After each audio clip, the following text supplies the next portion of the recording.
This is the Thursday meeting of the House Judiciary Committee, and we have several items on our agenda for today. Get my mic out of the way a little bit.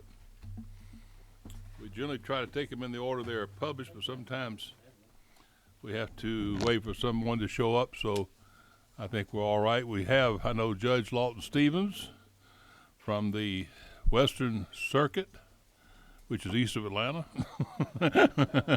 Never figured that one out. But glad to have you today. Anyone else with the Judge? I forgot your name. Gosh, I'm sorry. You're here on your new judgeship. Well, thank you all for being here. Glad to see you again. I think we're going to. Mr. Turner's not here. Or, yeah, there you are. Let's go ahead and take your bill first. This will be House Bill 137, working from LC 297258. Mr. Turner. Thank you, Mr. Chairman. I'll get your mic on there. Excuse me. Okay. Tap, tap. You're right. You're ready. Awesome. Thank you. Good afternoon, members of the committee and chairman. I appreciate you allowing me to bring House Bill 137, which is a modest tweak to the civil asset forfeiture proceedings, where there are DAs around the state who subcontract this work, and a couple of them are engaging in that practice without a written contract. And there are several others that are tying the hourly rate as capped to the value of the property, a certain percentage of the property. And the General Assembly has decided in their wisdom several years ago there should not be a relationship between the value of the property on a contingency basis. And in order to get around that, they've gone to capping the hourly rate at the value, but it still creates that same motive of going after everything they possibly can, whether or not it's related to the actual case. So this bill, HB 137, does essentially two things. It requires a written contract that is placed on file with the Prosecuting Attorney's Council, which they're okay with, and it also tries to eliminate the relationship between the value of the property that is seized in these proceedings and the rate at which the Special Assistant DA is compensated. Just as a point of reference, an ADA in Georgia has an average salary in $55,000 range. The special ADAs in these cases can make upwards of $300,000 a year just from one DA's office. So that's a need, I believe, that is pressing here in Georgia for fairness, and that's why I bring HB 137. If there are any questions, I'll be happy to answer. Questions from members of the panel? Yes, sir. Mr. Fleming. Thank you, Mr. Chairman. I think entry-level ADAs make about 55. I know ones that have been there a while get close to the over 100,000, like the district attorneys make, right? District attorneys, when you include district attorneys, you go to opengeorgia.gov. You can pull down everybody who works for prosecuting attorneys. You can actually filter that data by job title. And if you go for ADAs specifically, it's the $55,000. That's where they start. No, that's average. Promise you. Okay. Well, here's my concern about this bill. District attorneys put the bad guys behind bars. And we've got public defenders and judges to make sure that they don't go too far and don't do something improper. And the system works pretty well. What I don't like doing is telling our district attorneys that we're going to put further limitations on their ability to take stuff from the bad guys. Let's just put it simply. Those forfeitures keep the taxpayers from having to further deal with lawbreakers by buying police cars and doing other good things with money that was intended for ill intent. So, let me finish, please. Yeah. So my hope is that I'm going to vote for this today, but here's what I ask of you. Mm-hmm. I would like for you to resist through this process, particularly in the Senate, that anything else that expands this bill beyond what it is be added on to it. And I'd like for you to answer my questions whether or not you'll agree to try to do that. I would honor that. Yes, sir. Thank you very much. But I'd also like to address your first statement, if I may. And to your point that the civil asset forfeiture, when they are liquidated, go to purchase other things. In this particular case, I believe it would actually allow for more of the value to go back into the district attorney's offices and law enforcement. So it probably would have the effect that you would be looking for in that regards. Law is a little bit like medicine. People specialize. And if Mhm. you find an attorney out there that is great at finding the criminals and taking the ill-gotten gains from them, you've got a great guy, and you might have to pay him a lot, but he'll do a lot of good. You pay a little, you get a little. You pay a lot, you may get a very good lawyer who specializes in something. If he's that good, he could probably make a lot of money doing something else. It just so happens what he does helps the public, and that's what I'm concerned about, us taking tools away from district attorneys and their abilities to fund the criminal justice system, not by taxpayers' dollars, but by the guys who make us pay for the system to start with by doing things bad. So I hear you, but I know that this is a tool that is used and is very effective, and it helps law-abiding citizens from having to further fund the system. So my point only is, though, and I appreciate you saying it, that we're not going to expand this any further, at least to the extent that you can keep that from happening. You'll promise to do that. Yes, sir. I have a separate bill that would attack a different angle on civil asset forfeiture, and I will not mix the two. I Well, appreciate your support. And thank you. Thank you for bringing the bill. All right, anyone else wish to address the presenter of the bill? No question. Did we have a sign-up sheet over there, Julius? No one signed up for anything? Good. We will now, if there's no further public input, we will cease that, and the bill is now in the breast of the committee. Do we have a motion? Move to pass and seconded. Do we have any discussion on the motion? No discussion. Do we have any amendments? There being no amendments, we'll call the main question, which is due pass of House Bill 137 by LC 297558. All in favor signify by saying aye. Aye. Opposed, like sign. Motion carries. Bill passes. Thank you. Thank you, sir. Thank you, members of the committee. Appreciate it. Next we have is House Bill 138 by Mr. Lee Hawkins. There he is. Come on up, Mr. Hawkins. Want to bring all your judges with you, or If Phil? they'd like to come, yes, sir. Also, you're certainly welcome to do it. we have some information, if we can pass that to the Yes, sir. Give it to our Edwin over here, and he'll be glad to distribute it. We're working off LC 410978S. Yes. That's right, it was a substitute. Mr. Chairman, committee, this is a bill that provides for a fifth Superior Court judge in the Northeastern Circuit. It provides for the appointment by the governor, provides for the election and dates, and provides for an effective date, which you will see in section 6. We're passing out some information there. The first thing that you have is a letter from Judge Andy Fuller. This is a letter to me talking about and speaking to the effective expenses incurred by the state and by Hall in Dawson County. It talks toward the end of that also about the space that is available for them. They will be moving into a space in the courthouse, present courthouse, and some other courts will be moving into the annex. This is on our SPLOS tax profile and will be hopefully soon initiated. They say it's 7 months build out. You will notice after that page, stapled to that are the costs, and that was all done by Judge Fuller in his office. In the very last page, you will see actually the cost of equipment, that type of thing.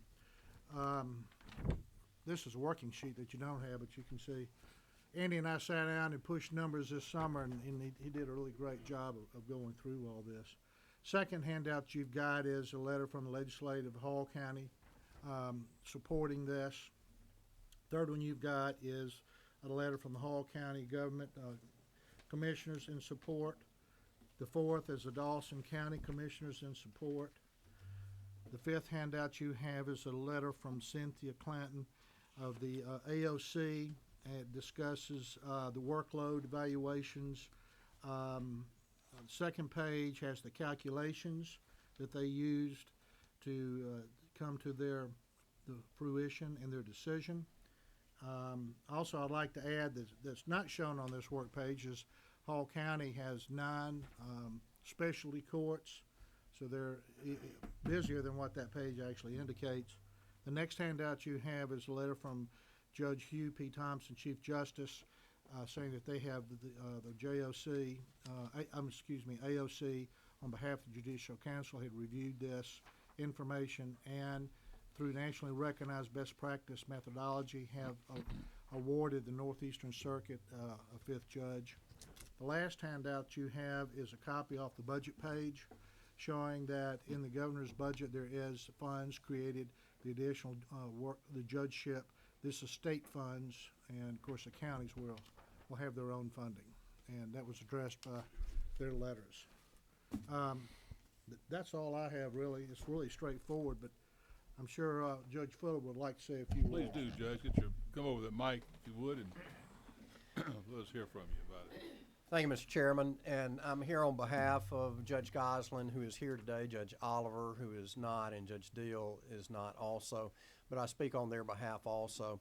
And I'm pleased to come before this particular committee to tell you that each of the commissions that we have involved, the Dawson County Commission and the Hall Commission, are in support of this judicial position with a recognition of what cost it will bring to the local counties. We've been very open, communicated directly with our commissioners, and they have a full understanding of the impact that this position would have on them. And I'm greatly appreciative of the position our commissions have taken and wanted to bring that to your attention also because they're such an important part of this.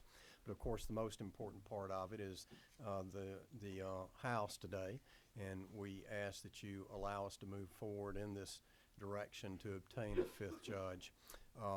As each of you already know, the Judicial Council, the Governor, and the General Assembly created a formula system within which caseload determines the need for a judgeship, and we simply submitted our caseload.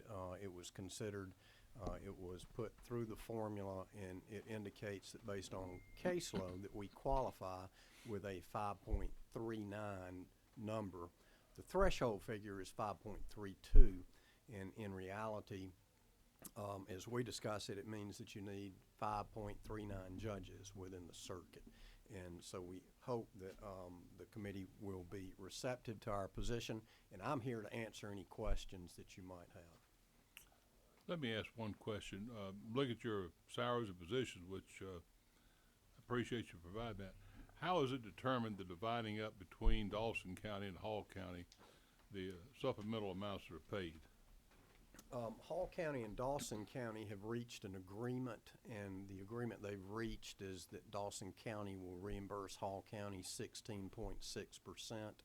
The commissions got together and determined that that would be a fair and appropriate figure, and that's the figure that we continue to operate under.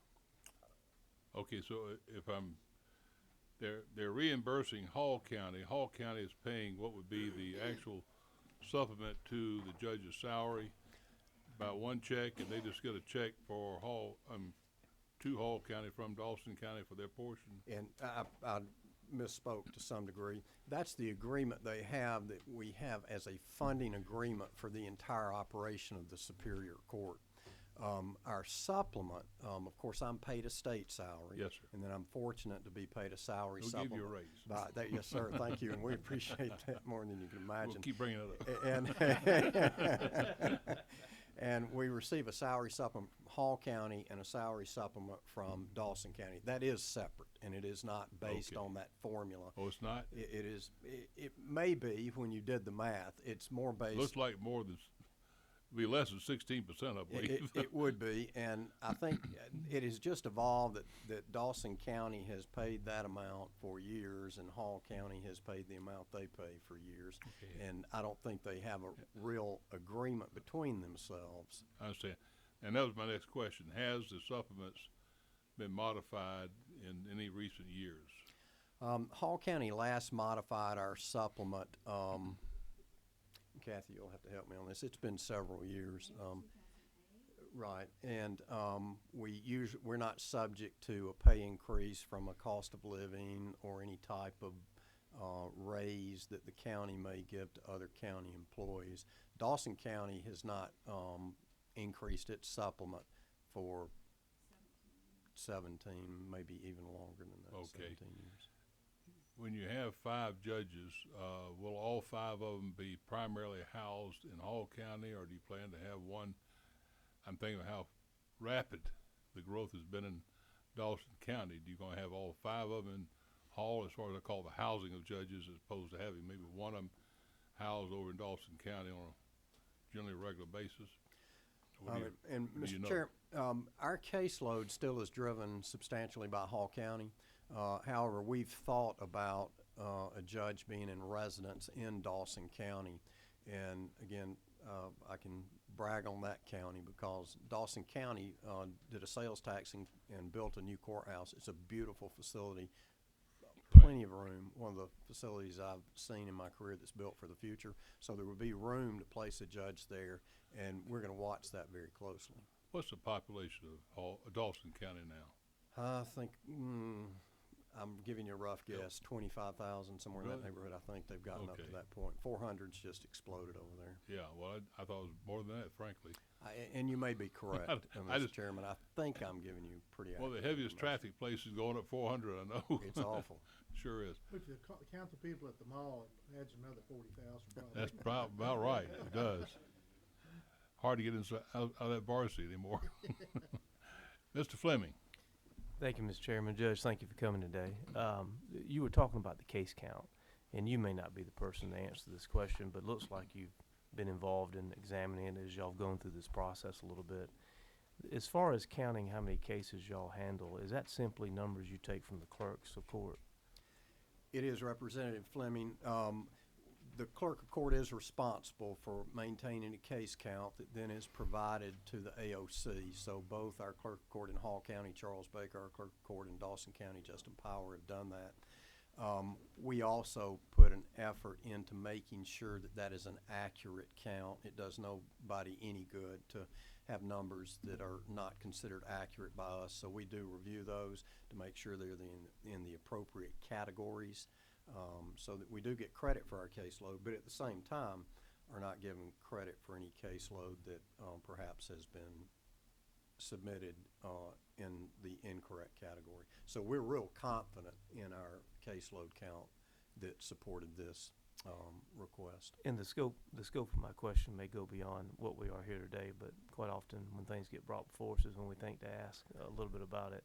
I have heard around the state, and this obviously would affect our installing new judgeships, that some clerks count differently than other clerks. And I've heard that some count high. I've heard that others, judges say that some count low, and that because they think they would qualify for another judge. Did y'all run into any of those type discussions as you went through this process? And once again, that may be beyond the scope of what you know, and please feel free to say that if that's the case. It may be slightly beyond my scope. Judge Oliver in our circuit is on the caseload assessment committee Okay. and is very familiar with the way it's done.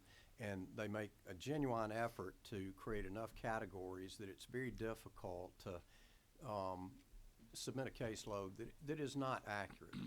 The inaccuracy only comes from where you break a domestic case down. Instead of just domestic cases, they're broken down into child custody domestic cases, cases that involve alimony, equitable division. So there's an contempt cases out of domestic cases. So there's really an attempt to make sure that the case count is not only accurate, but accurate as to the type of case that is counted, because more minutes are given to a child custody domestic case than a case that is domestic without children.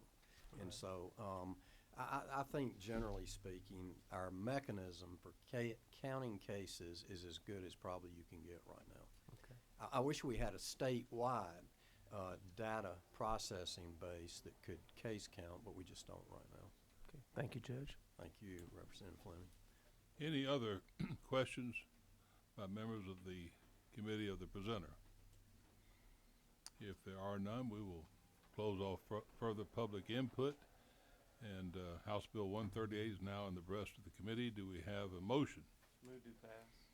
Motion is due pass on House Bill 138, work for LC 410978S as a substitute, committee substitute.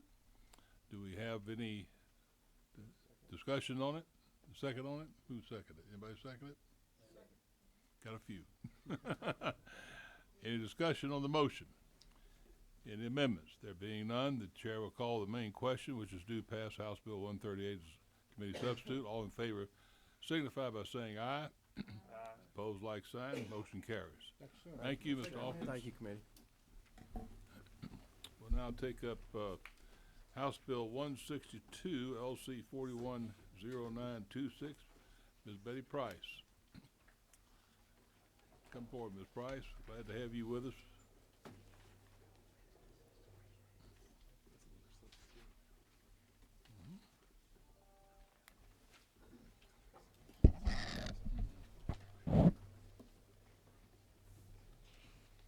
Good afternoon. Good afternoon, thank Tell- you. Tell us about the evils that we're correcting with House Bill 162. Well, thank you, Mr. Chairman, members of the committee. I take a point of personal privilege to thank Representative Fleming for allowing me to carry this bill last year in my first year in the legislature. So I learned a lot of new acronyms, and I also learned that sometimes in rules in the Senate, they don't let you progress any further. So this bill actually, last year passed the House overwhelmingly, and You were got married to to somebody who was over there, should be able to have some influence with that group. well, not anymore. He's got some other fish to fry. So this basically is a sort of a cleanup of House Bill 1000 from 2014, which is the tax intercept bill for certain courts where fines are owed, and how it cleans it up is to allow the participating court to also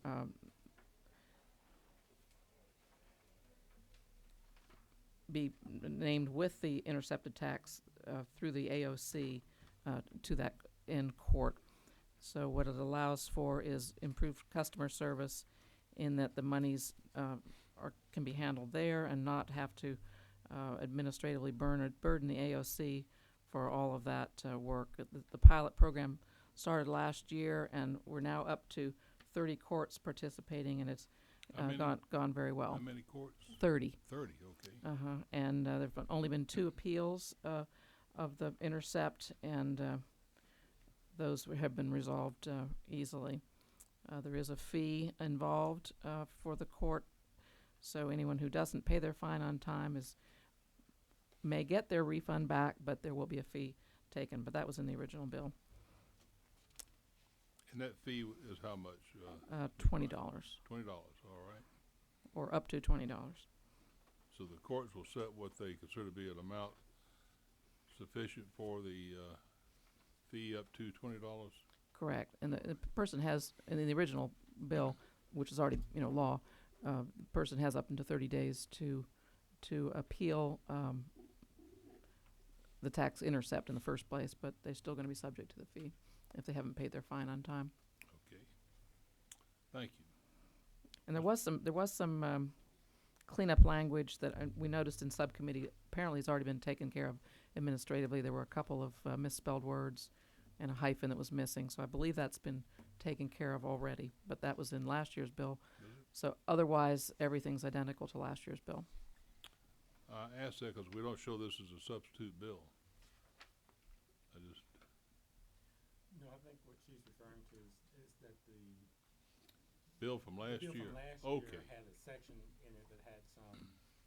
So the bill that was filed had the cleanup Ex- taken care of. Exactly. The bill that's filed was Correct. cleanup. Okay. Thank you. Mr. Fleming. Thank you, Mr. Chairman. Representative Price, I appreciate you bringing this bill. I know we have some new members of the committee that wouldn't have been here 2 years ago when House Bill 1000 passed. But the brief history on this is that the state of North Carolina began a pilot program that they expanded because it worked so well, and our administrative office of the courts wanted to adopt it, and the House, I think, unanimously did a couple of years back, and here's what it consists of.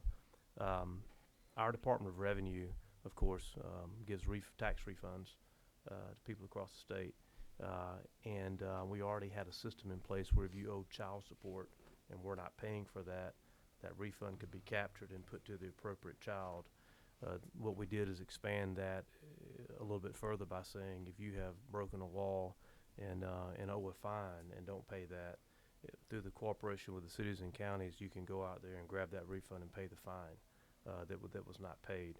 In North Carolina, I think at one point, as I recall, it was in the millions of dollars that they had collected in unpaid fines this way. So we put that into effect in the state of Georgia through House Bill 1000 a couple of years back. Been very successful. However, anytime you start a new process, there is some tweaking that needs to be done.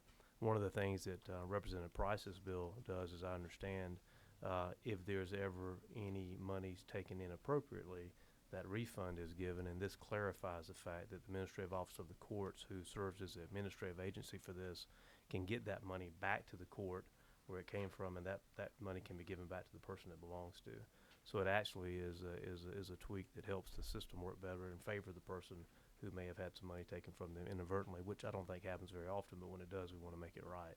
So anyway, Representative Price, I appreciate you bringing this, and as we do quite often around here, we fix what we did earlier, and it's a good fix, and I thank you for doing it.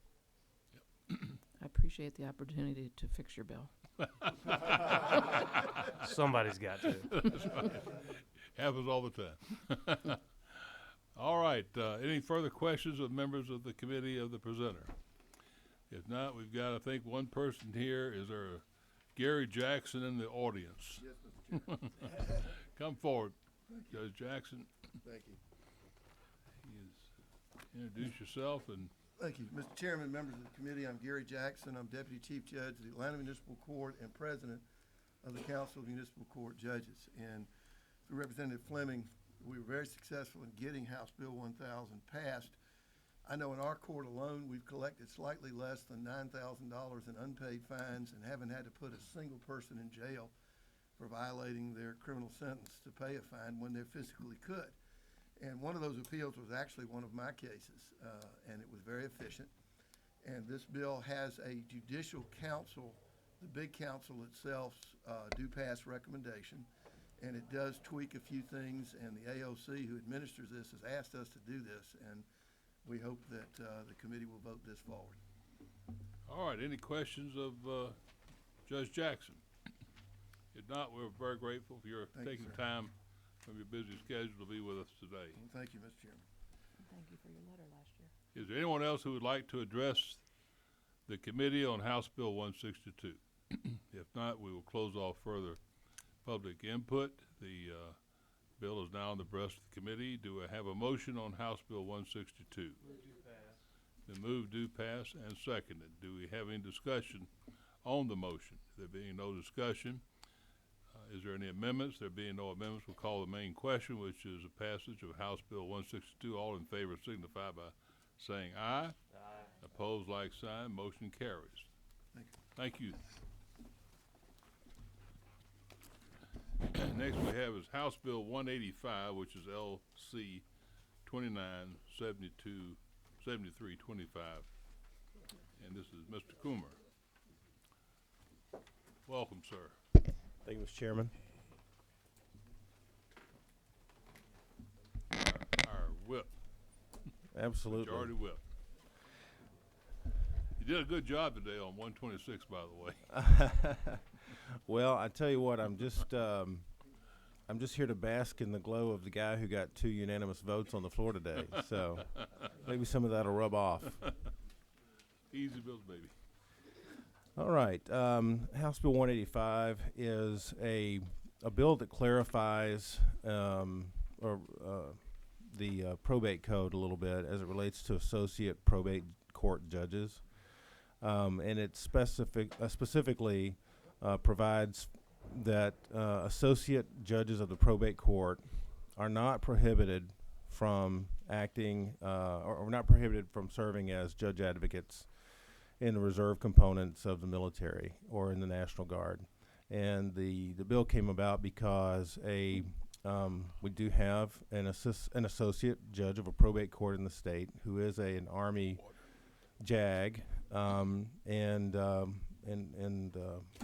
there was at least some ambiguity under this statute as to whether she could continue to do that.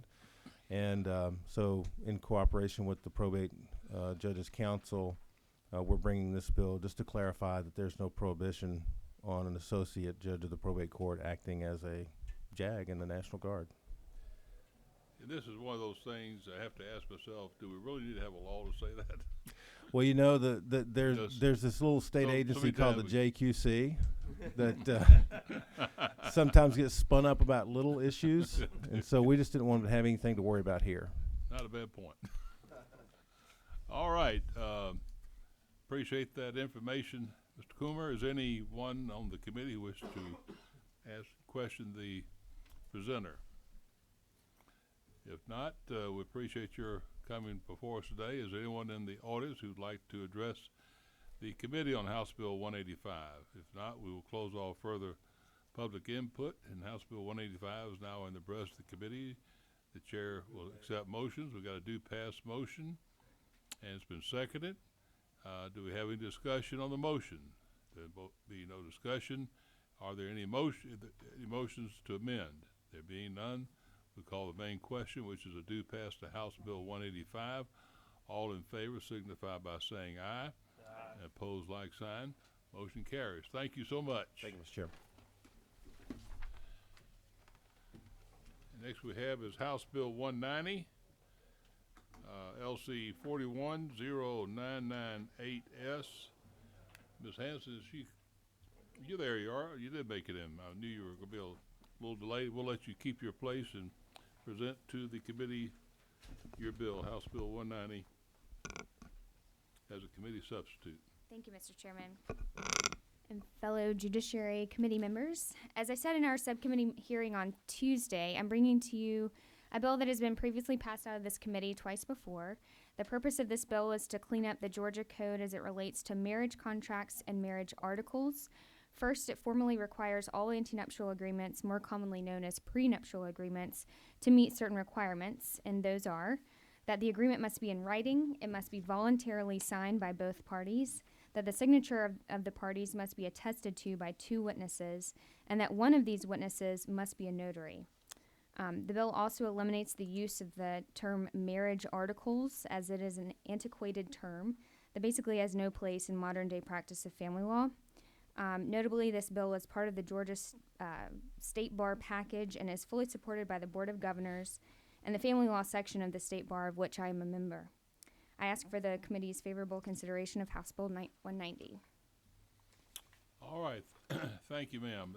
It is a bill that we've had for some time within our committee and the House. So is there anyone who has questions of the presenter? If not, is there anyone in the audience who wishes to address the committee on House Bill 190? None? Okay, we'll close all further public input. The bill is now in the breast of the committee. Do we have a motion?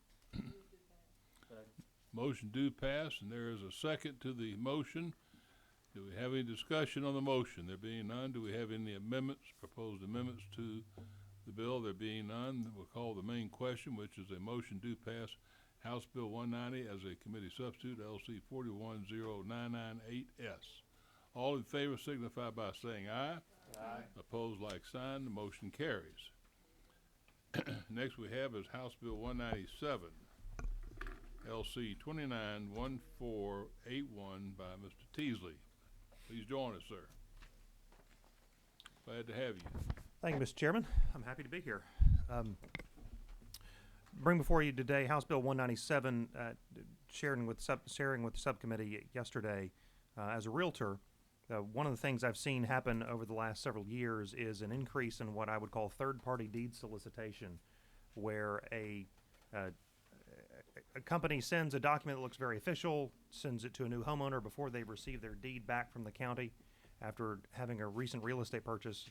This document looks very official, and it says, fill out this form and mail us a check, and we'll send you a copy of your deed. And of course, I tell my clients, that's what you've just paid your closing attorney to do for you, is to file, among other things, is to file that with the local county. And so what I'm aiming to do here is to put require on these solicitations that it say at the top of that document, this is not a bill or an official government document. This is a solicitation, as a bit of a disclaimer to the consumer. Thank you. This is a bill we also previously had. Yes, sir. This is deja vu committee day. And hearing three bills that we had from prior year. Any questions of the presenter by members of the committee?